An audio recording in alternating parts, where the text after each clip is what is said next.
জি আপনার কোমরে আমি একটা ডুরি বাঁধলাম, আপনি লম্প মারবেন পাতালবো বলে।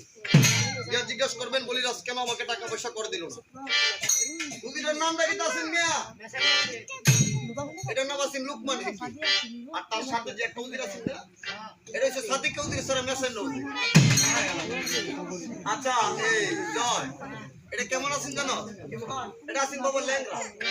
আমার জীবনে কত ল্যাংড়া দেখলাম, কি মনে মনে বেগরা ল্যাংড়া আছে। এই ল্যাংড়া উজিটা বলতেছে কোন লেগা।